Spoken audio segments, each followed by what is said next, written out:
Hello friends and welcome back to our homestead. This is a beautiful Saturday morning, the day before Father's Day, and I'm making this drink for my family. It's called Kompot.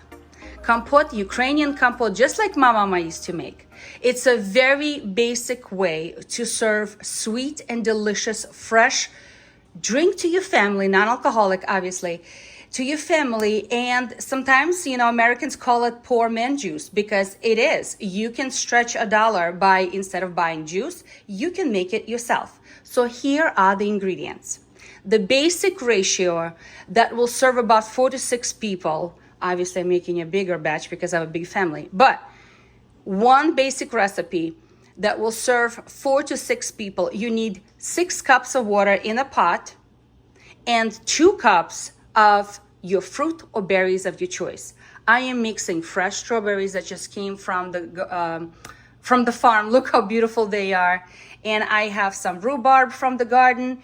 And just for extra flavor, I'm gonna drop a couple of leaves of fresh mint, but you don't have to. That's totally optional. So 6 cups of water, 2 cups of fruit of your choice, and 1/3 cup of plain regular sugar, okay? And that's it. If you want to, you can also throw in a slice of fresh lemon. That's also gonna add a nice additional layer of flavor. So let me show you how I'm gonna make it. The strawberries have to be nice and clean, and all I do is just cut off the bottom just like this, and I'm gonna throw it in my pot of water. If you like, you can always cut them in half, but they are so fresh and so juicy, and if anything, they're almost overripe, that there's no need to cut them. Do you know the difference between a store-bought strawberry and a farm-picked or backyard garden-picked? Look how it is fully pink and red on the inside. Not like the ones you buy at the store and they're still white inside. And the aroma that is in my kitchen right now, I cannot describe. It's absolutely amazing. So like I said, about 2 cups total of fruit. So I have a big pot here because I'm making a lot. And I put a bunch of strawberries in here. And now I'm going to be taking my fresh rhubarb. It's washed. I am not peeling it. Why? Because once all of these fruit give away their flavor into the water, they become mush and tasteless because they literally become useless. So I'm just taking a big stalk and I'm just chopping it into the pot, just like this. And I'm just chopping them to kind of little pieces so more surface area is exposed, and they're a little tougher than strawberries, so it's going to take them a little bit longer to cook. So everything is in the water. I'm going to be adding some sugar. So like I said, the basic recipe, and by the way, you can always put less or more sugar than you really want to. So for 6 cups of water, 2 cups of fruit, and about 1/3 cup of sugar, but you can put more or less.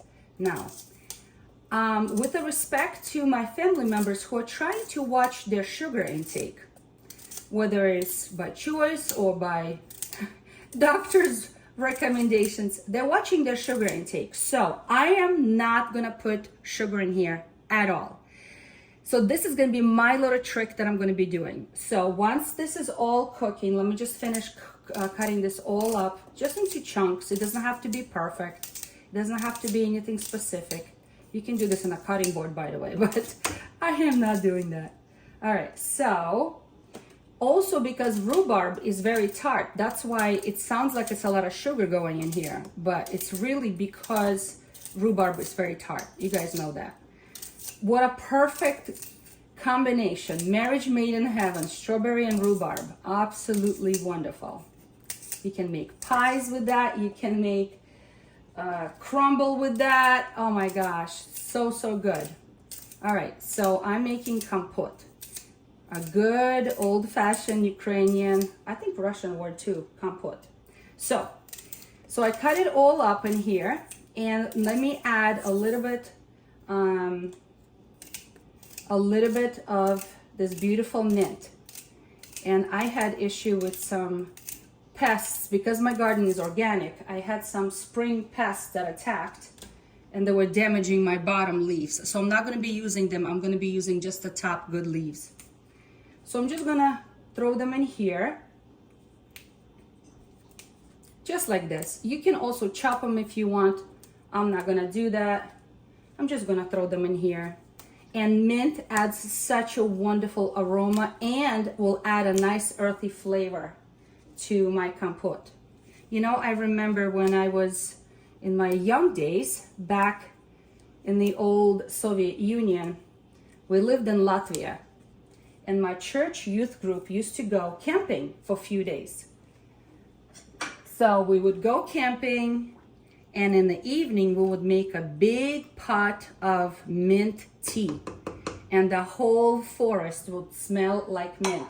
So if you're watching and you remember those memories, my old friends, you know what I'm talking about. So now I'm gonna put this, turn the heat on, and I'm gonna put this to boil. I'm gonna put a cover on.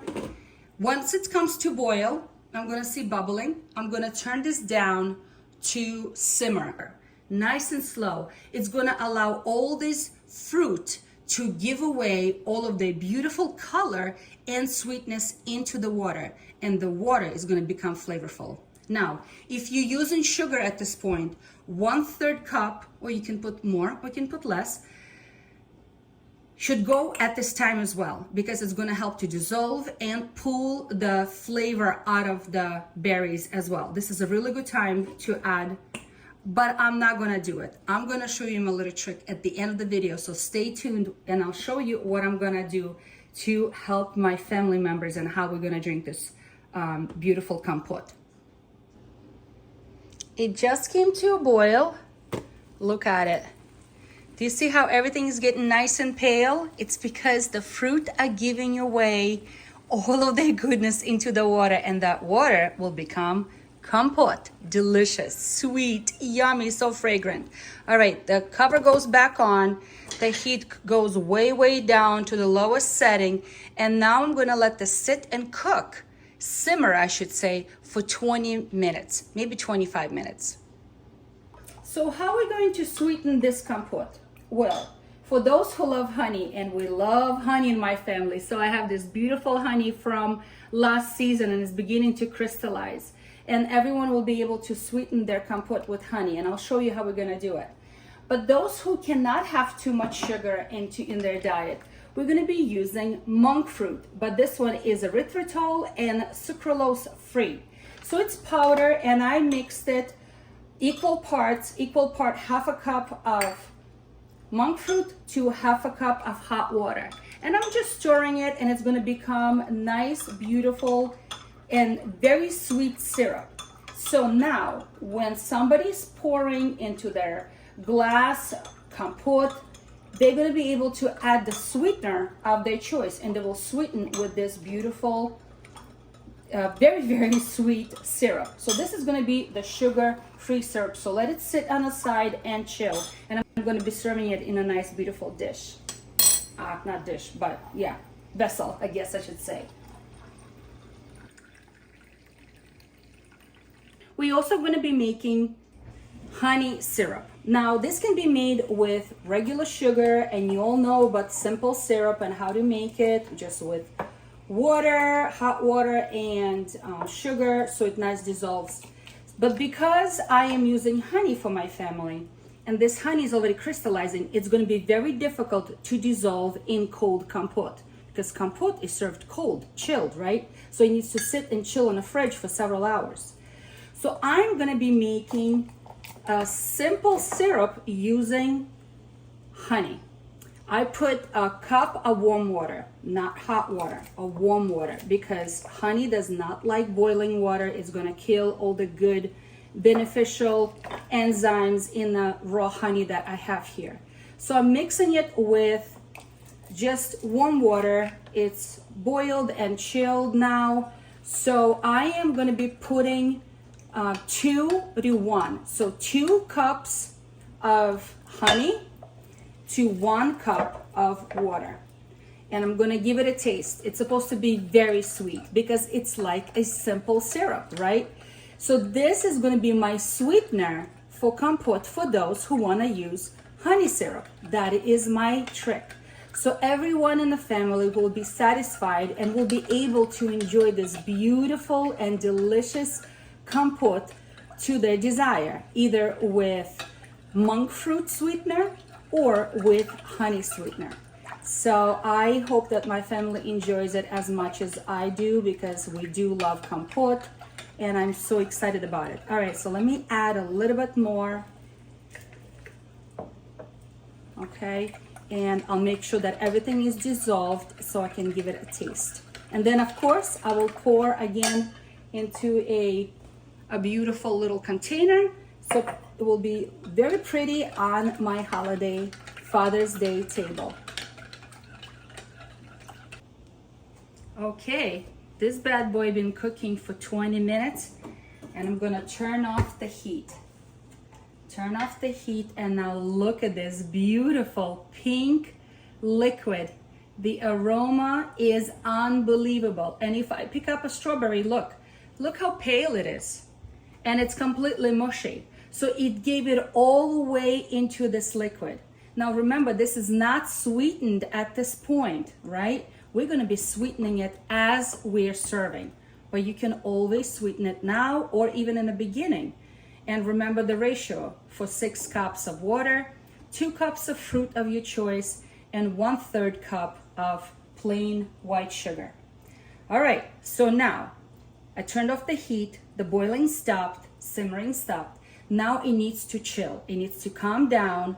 I'm gonna leave it right here, right now, sitting just like this to cool off a little bit, and then I'm gonna put it in the fridge to completely cool off over several hours. The best way is overnight. But it's okay, I have plenty of time. My family's dinner is later on today. It will be chilled. Before I serve it, I will be straining it. I'm not gonna leave this fruit in the Kompot. It's gonna be strained out. And I'm gonna be serving it in a beautiful glass container. So I strained everything over a sieve just to get all that mass out. And see, like I was saying, it's gonna get nice and light. That means everything that was in that fruit was given out into this beautiful, beautiful Kompot. So I'm gonna fill up this beautiful containers and serve with either a sugar-free syrup or with honey syrup. All I have to do is just put a little bit of my syrup, or a lot, depends on how sweet you want it, and fill up with this delicious strawberry rhubarb Kompot. Yum, summer in a cup. Cheers.